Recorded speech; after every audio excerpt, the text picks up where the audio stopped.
Oke, teman-teman silakan dibuka laptopnya, disiapkan aplikasi Atlasnya. Oke, nanti teman-teman juga bisa menambahkan dengan membaca panduan ya. Ada buku panduannya, silakan teman-teman baca buku panduannya untuk memudahkan ya dalam pengerjaan Atlas ini. Oke,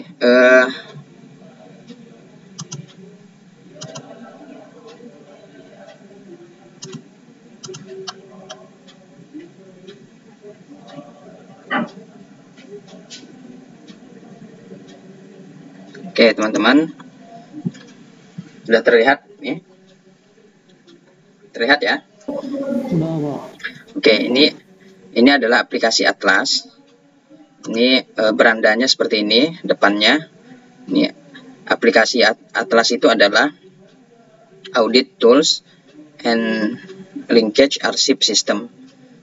Nah, ini adalah aplikasi yang didesain untuk membantu para praktisi dalam mengimplementasikan standar audit ya, SA, SPAP, standar profesional akuntan publik bagi entitas kecil dan menengah. Nah, tapi tidak dimaksudkan untuk menggantikan standar audit ya. Ini hanya alat bantu ya untuk memudahkan auditor dalam menerapkan standar audit ya. Selanjutnya, para praktisi harus menggunakan aplikasi ini dalam koridor pertimbangan profesional dan fakta, serta hal terkait lainnya yang khusus dalam setiap audit. Nah, aplikasi Atlas ini dirancang oleh IAPI, Institut Akuntan Publik Indonesia, dan P2PK ya, Pusat Pembinaan Profesi Keuangan, Sekretariat Jenderal Kementerian Keuangan Republik Indonesia. Nah, kemudian ini adalah informasi umum ya yang bisa kita dapatkan dalam berandanya ya. Yang pertama adalah informasi status KKP. Nanti teman-teman mengisi yang masih kosong ya. Ini sudah ada isinya, nanti kelihatan dia progresnya 90% gitu. Berapa persen dan sekian persen gitu. Kemudian ada informasi status KKP-nya. Jadi ini terdiri dari beberapa part ya yang merupakan kertas kerja ya, audit. Ada 5 bagian ya. Nanti kelihatan sini indeksnya, ini nomor indeksnya. Kemudian ini nama indeksnya, kemudian status indeksnya, status KKP-nya, kelihatan complete atau incompleted. Nah, ini akumulasi jam auditnya. Kemudian ini kelihatan juga nanti timnya. Oke. Nah, ini silakan nanti teman-teman diisi terlebih dahulu untuk beranda. Beranda ini terdiri dari 3 bagian. Informasi umum ya. Informasi umumnya ada 3 bagian, yaitu informasi auditor, informasi klien, dan informasi perikatan. Nah, teman-teman kalau dia ada tanda 3 bintang ini adalah menunjukkan diisi secara manual. Berarti kita isi secara manual. Nanti teman-teman silakan sambil diisi nama kantor akuntan publik, identitas auditornya. Identitas auditornya diisi dulu nama kantor akuntan publiknya. Nah,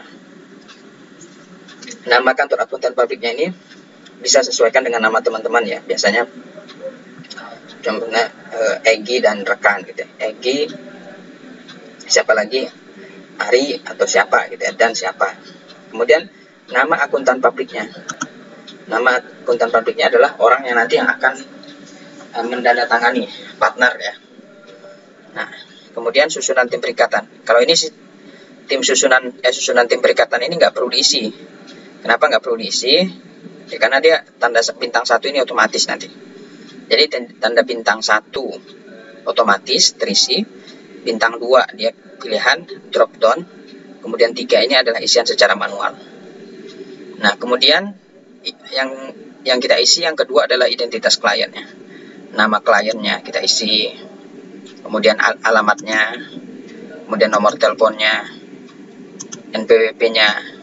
Kemudian yang penting 2 ini adalah sektor usaha klien. Kita tentukan ini karena bintangnya 2 pilihan. Tinggal dipilih aja. Apa? Nah, perdagangan atau keuangan atau informasi, komunikasi, transportasi gitu ya. Silakan nanti dipilih ya.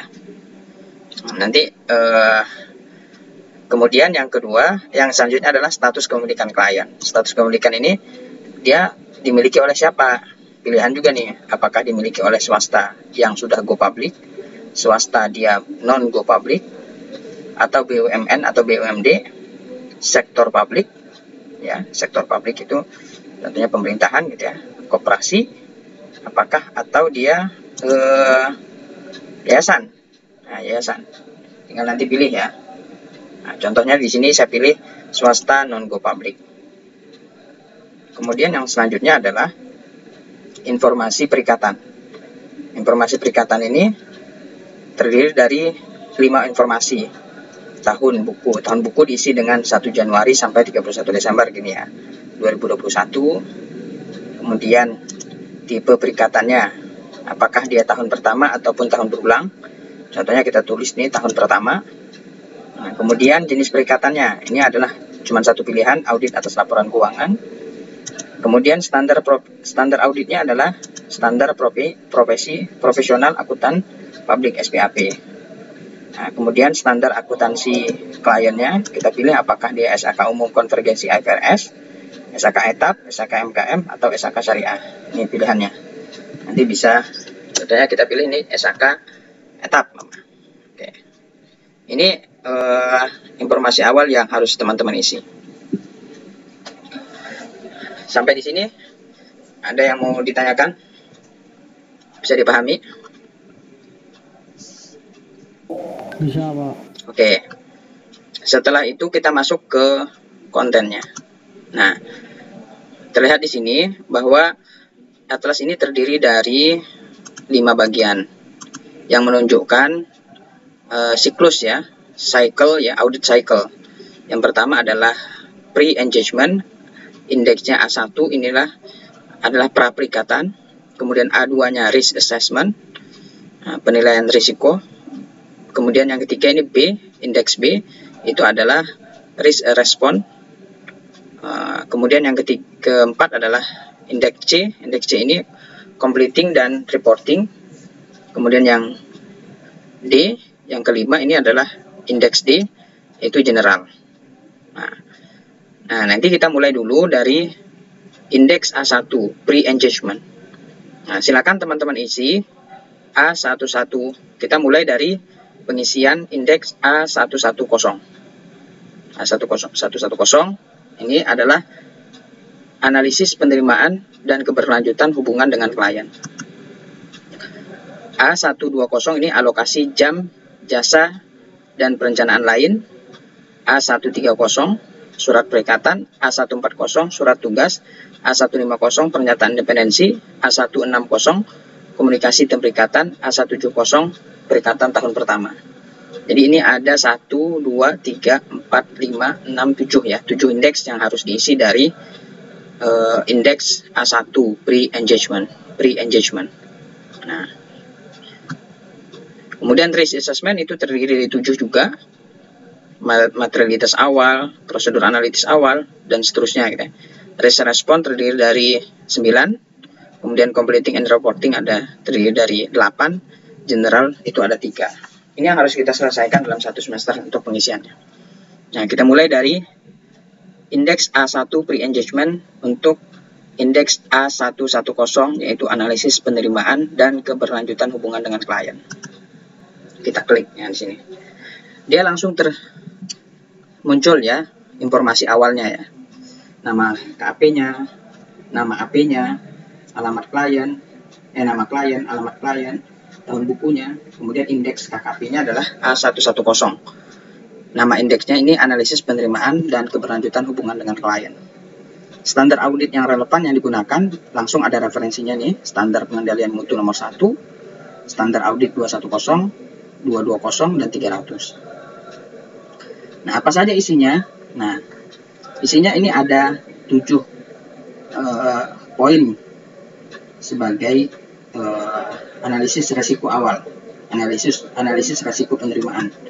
Nah, ingat di sini kalau dia putih itu terisi otomatis. Kalau putih terisi otomatis. Kalau hijau gini, berarti dia ada pilihan, makanya ada tanda panah gini, ada pilihan. Tapi kalau dia orange kayak gini, berarti diisi secara manual. Jadi jangan yang putih ini jangan diganggu, jangan diisi, karena dia adalah terisi otomatis. Kalau dia hijau kita pilih, kalau orange berarti kita isi secara manual. Nah, sampai sini bisa dipahami ya. Nah, kita terlihat nih 1 sampai 3 itu sudah terisi. Jadi kalau kita di berandanya tadi sudah ngisi, dia sudah langsung menganalisis. Contohnya jenis usaha klien, dia langsung menganalisis. Referensinya tadi ke home. Home itu yang informasi awal tadi. Dia langsung menganalisis, hasil analisisnya adalah low.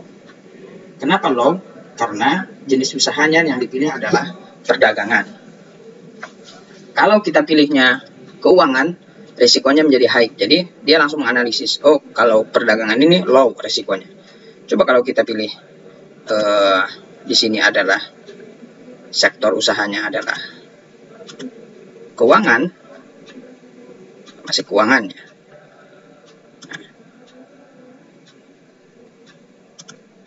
Maka kelihatan dia langsung high resikonya. Resikonya langsung tinggi.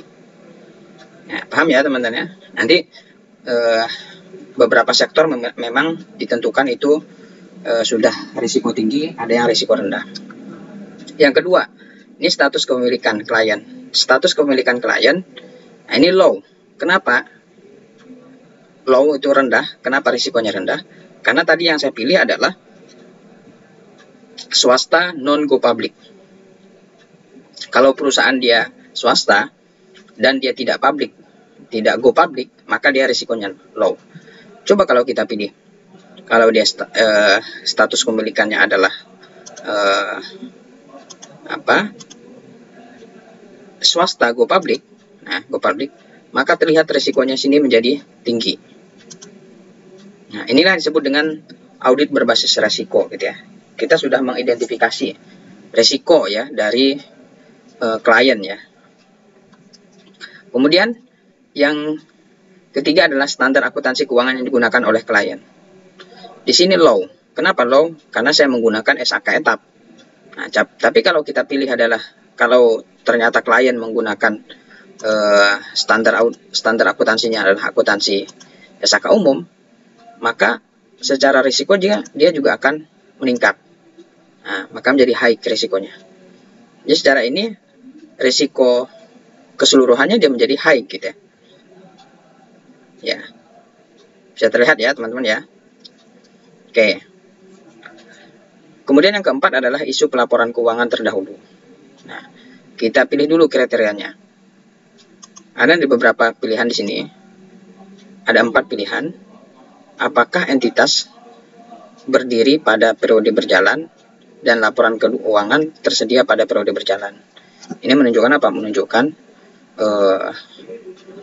dia baru berdiri, tapi laporan keuangan sudah ada.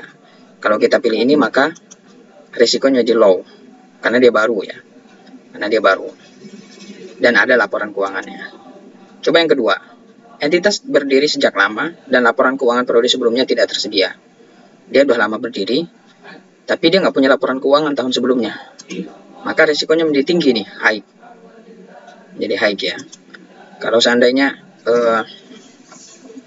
entitas berdiri sejak lama, laporan keuangan periode sebelumnya tidak pernah diaudit, maka sama, risikonya juga high.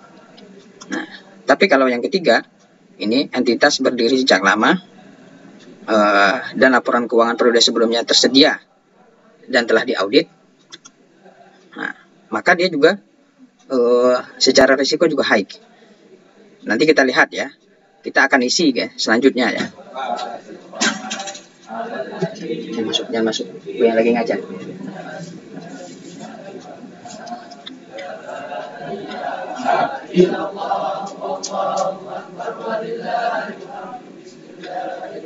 Nah ini, coba kita pilih di sini adalah kita pilih entitas sudah berdiri sejak lama dan laporan keuangannya itu sudah diaudit ya. Nah, nanti kita akan diarahkan untuk mengisi indeks A1101. Nah, Maka kita kalau laporan keuangan sebelumnya sudah diaudit dan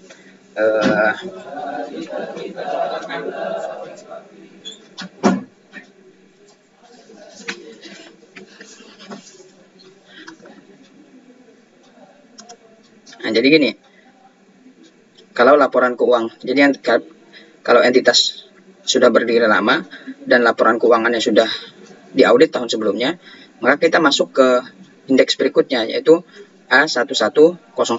Kita isi nih. Kita isi di sini. Ini untuk melihat apa isu pelaporan keuangan terdahulu. Ada 5 nih kita isi. Dia juga pilihan, hanya pilihan. Teman-teman tinggal milih. Pertama, apakah terdapat isu mengenai kelangsungan usaha yang terjadi? Nah, ini pada CLK, pada opini auditor. Kalau ya, kita isi ya. Kalau tidak ada, tidak, kita isi tidak. Apakah terdapat isu restrukturisasi keuangan? Nah, ini contohnya kalau kita isi tidak. Apakah terdapat isu mengenai kerugian berkelanjutan? Tidak.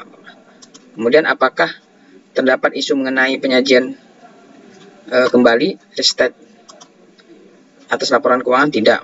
Kemudian apakah opininya selain wajar tanpa pengecualian? Kita isi tidak.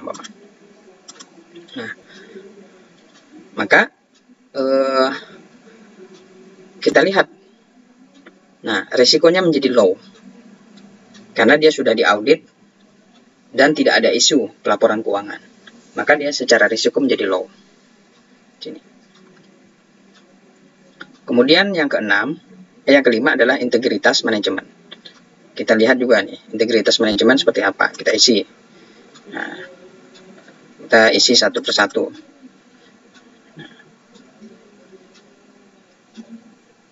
Apakah ada isu atau tidak di sini? Silakan dibaca nanti. Ada 9 pertanyaan. Dijawab aja satu persatu di sini. Ya atau tidak. Dibaca satu-satu. Oke. Kemudian, nah ini high risikonya. Kenapa? Karena tadi ada satu yang ya. Ini yang ini. Ini ya. Coba kalau kita lihat. Nah, kita lihat aja nanti di sini. Nah, ternyata ada satu. Di sini terlihat. Kenapa? Karena ada pengurus partai politik atau anggota partai politik di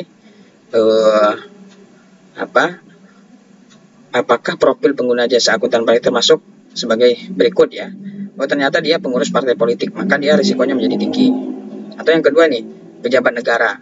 Coba kalau kita klik tidak, klik ini tidak, ya tidak semua ya.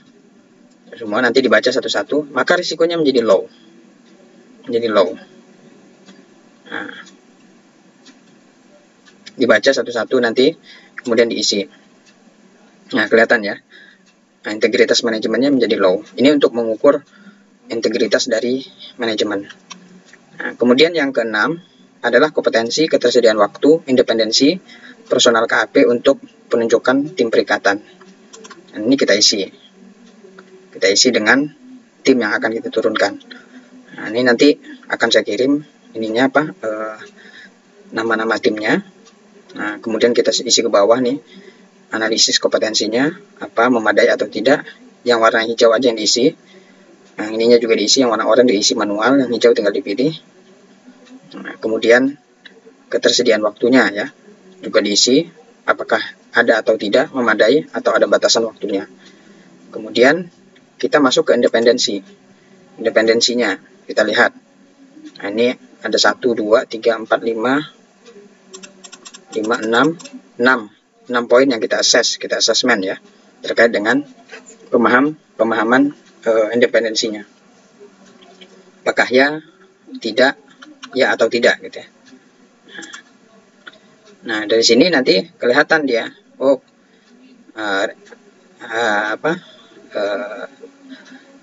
risikonya low. Kemudian komunikasi dengan auditor pendahulu. Nah, ini kita lakukan komunikasi dengan auditor terdahulu. Nah, ini tinggal teman-teman isi apakah jika calon klien merupakan perikatan audit laporan keuangan tahun pertama, apakah sudah dilakukan komunikasi dengan auditor terdahulu? Ya. Apakah balasan sudah diterima? Ya, Bapak. Dalam balasan komunikasi yang diberikan oleh auditor terdahulu, apakah ada keberatan? Tidak. Apakah terdapat permasalahan imbalan jasa yang belum diselesaikan oleh manajemen? Tidak. Nah, maka di sini terlihat risiko menjadi low. Nah,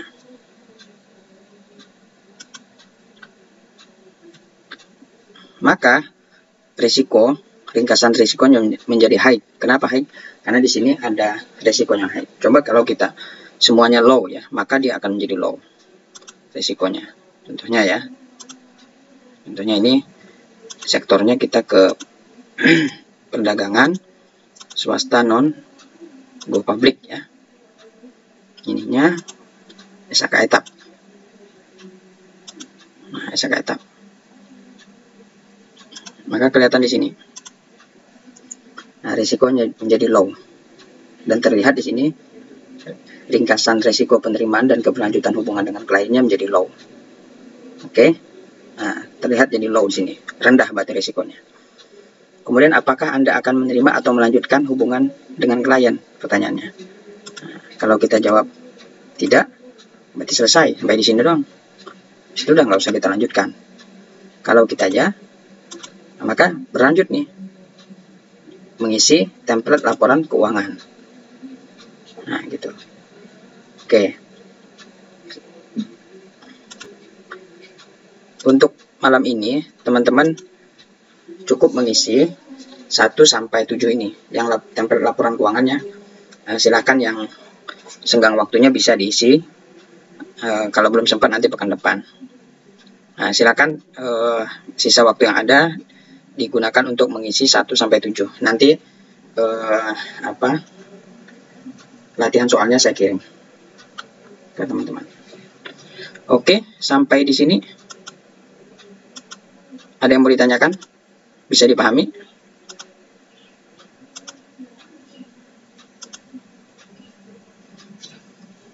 Bisa ditangkap? Bisa ya? Berarti nanti untuk bahannya dikirim ya, Pak? Atlasnya udah megang belum? Udah, Pak. Itu. Ya, atlasnya udah megang. Nanti tinggal saya kirim latihan soalnya ya, yang tadi ya. Latihan soalnya. Nah, ini latihan soalnya sudah ada ini. Nanti teman-teman tinggal mengisi ya. Ini latihan soalnya.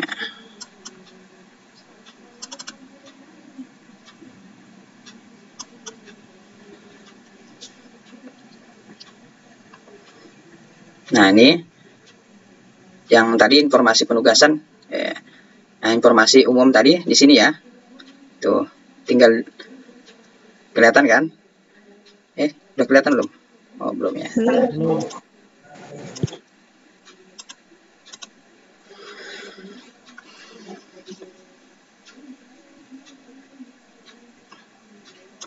Oke, nah ini soalnya nanti ada beberapa sheet informasi penugasan ini yang tadi yang informasi umum di home itu diisi dengan ini ya. Nah, nanti nama ininya bisa teman-teman sesuaikan dengan nama teman-teman. KP Egi, KP siapa gitu ya, KP Peti dan seterusnya. Yang nama ini disesuaikan.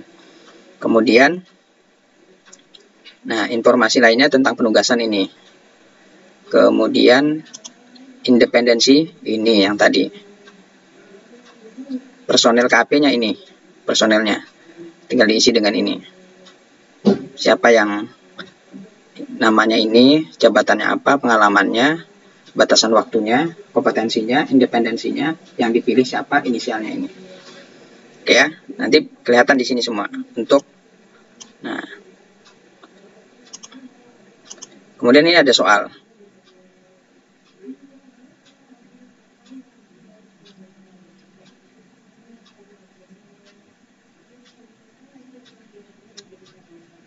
Oke. Sorry.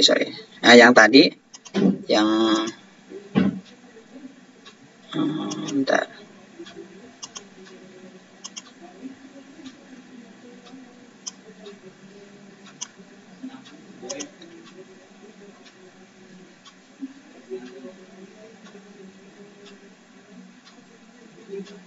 Nah, ini indeks A11 ya. A110 ini nomor 1 ini indeksnya home. Ya. Berarti auditor akan melakukan, nah ini informasi dari informasi penugasan ini, yang ini ke sini ya. Berarti informasinya. Nomor 1, nomor 2, entitas berdiri sejak nama laporan keuangan periode sebelumnya tersedia dan telah diaudit auditor independen ini. Kemudian kelihatan di sini nih, indeks A1101 nih. Yang tadi saya jelasin ya, ada indeksnya. Teman-teman lihat aja indeksnya sini. Kemudian apa perintahnya di sini. Ya. Oke. Iya Pak, siap. Bisa ya? Oke. Kalau tidak ada lagi yang bertanyakan, silakan dikerjakan ya. Saya harapkan nanti di pertemuan berikutnya sudah kelihatan berapa persen ya. Kita lihat siapa yang paling tinggi persentasenya. Silakan teman-teman sudah bisa melanjutkan pengerjaan walaupun belum saya jelaskan ya. Biar nanti kita jelaskan di pekan berikutnya. Demikian. Ada yang bertanyakan? Lagi? Cukup mungkin Pak. Cukup Nanti ya. kalau ada itu di grup aja. Oke, siap. Oke, demikian kita akhiri dulu di Google Meet-nya. Kita lanjut di WA Group sambil teman-teman mengerjakan. Ini di teman-teman di rumah apa di kampus? Di rumah Pak. Oh, di rumah. Oke. Silakan dilanjut. Demikian, kita tutup dengan hamdalah. Alhamdulillah rabbil alamin. Alhamdulillah. Oke. Assalamualaikum warahmatullahi wabarakatuh. Waalaikumsalam.